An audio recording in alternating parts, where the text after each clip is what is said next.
Tell us about the 5 stages from betrayal to breakthrough. Oh, sure. So the first is like a setup stage, and there's no judgment, blame here. I mean, this is what I saw with every single woman, including myself.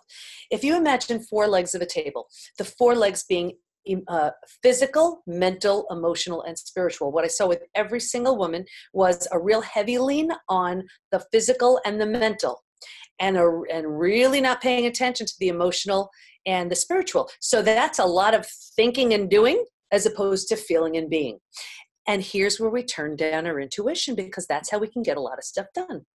And imagine if there's a table where there were only 2 legs being strengthened, easy for that table to topple over. That's what I saw. So that's sort of the setup. Stage 2, here's where we're blindsided. There's a breakdown of the body, the mind, and the worldview. The body, now you have ignited the stress response. Your body is in a state of alarm.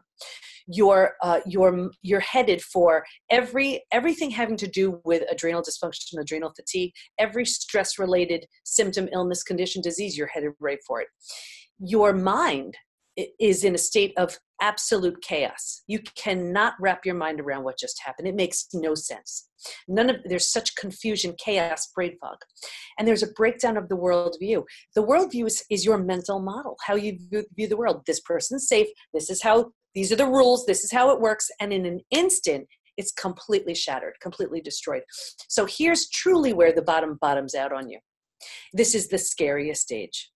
But think about it. If you were walking down the street and the bottom were to bottom out on you, what would you do? You would reach out and grab hold of whatever you could to stay alive. That's stage 3. Survival instincts emerge. It's the most practical stage.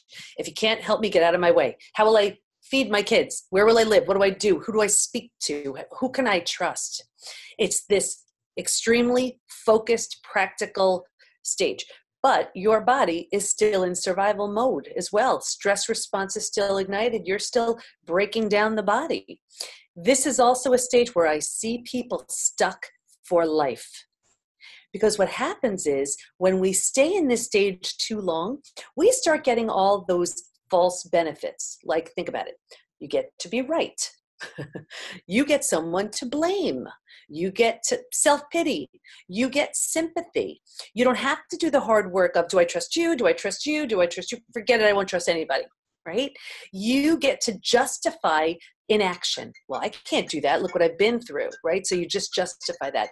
You get your story, you build your case. So we stay here because we think, well, we have all those things, and it becomes very comfortable. Now, what happens though is if you're willing, and willingness is the big word here, if you're willing to give those things up, along with other things that you have to do, you can move to stage 4, which is finding and adjusting to a new normal. Your old normal doesn't exist anymore. It's not an option. But here's where, like, if you've ever moved into a new house, condo, apartment, whatever, it's not cozy yet. It doesn't have all your stuff in it yet. You don't know your way there, but it's going to be okay. Just being in that space, that new mental, emotional space, you're sort of telling your body, I'm a little bit safer. We can turn down the stress response a little bit. Once you're in that space and you've made it your new home, you feel comfortable. You're like, I can make this work. And you feel good about it. You start moving into the 5th most beautiful stage. And this is healing, rebirth, and a new worldview. You've turned down the stress response. The body starts to heal. You didn't have the bandwidth for self-care beforehand. You were just all about survival. Now you've turned down the stress response, so your body physically heals, and you're willing to help heal the body. The mind, you start making sense and meaning out of your experience. And your worldview, you have a completely different way of looking at things based on where you've been. And that table, where we're only strengthening the 2 legs in the beginning, the physical and the mental, we are solidly grounded because we are paying attention to the emotional and the spiritual too.